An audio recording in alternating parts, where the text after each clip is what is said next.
Hi hello నమస్తే welcome to my channel. ఈరోజు మనం నవోదయ ఎంట్రన్స్ ఎగ్జామ్ గురించి పూర్తి వివరాలను తెలుసుకుందాం.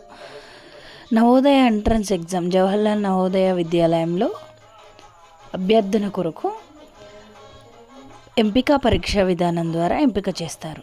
అందులో ఓన్లీ జిల్లా నిజమైన నివాసి అభ్యర్థులు మాత్రమే ప్రవేశానికి దరఖాస్తు చేసుకోవడానికి అర్హులు. ప్రవేశం కోరుకునే వ్యక్తి 9 నుండి 13 సంవత్సరాల మధ్యలో ఉండాలి. ఎస్సీ ఎస్టీ ఓబీసీ వారితో అన్ని వర్గాలతో సహా అభ్యర్థులకి ఇది వర్తిస్తుంది. కావలసిన documents: date of birth, study certificate, residential certificate means local certificate, candidate photograph, candidate signature. So దీనిని 5 మరియు 12వ తరగతిలో మాత్రమే రాయడానికి అర్హత ఉంది. దీన్ని స్థాపించిన వారు భారత ప్రభుత్వం 1896 39 సంవత్సరాల క్రితం జవహర్లాల్ నెహ్రూ ఎంపిక పరీక్షను స్టార్ట్ చేశారు.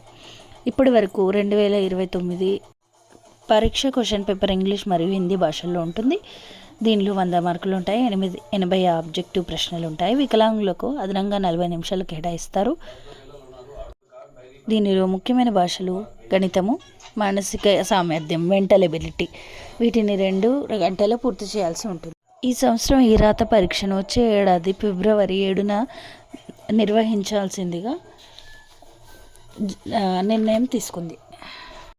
ప్రవేశం కోరుకునే వ్యక్తి 10 నుంచి 12 సంవత్సరాల మధ్యలో ఉంటారు. ఈ విద్యాలయాలు 2019 సెప్టెంబర్ 30 నాటికి 636 జేఎన్వీలు 2,65,574 మందితో నమోదు చేయబడ్డాయి. Thank you for watching.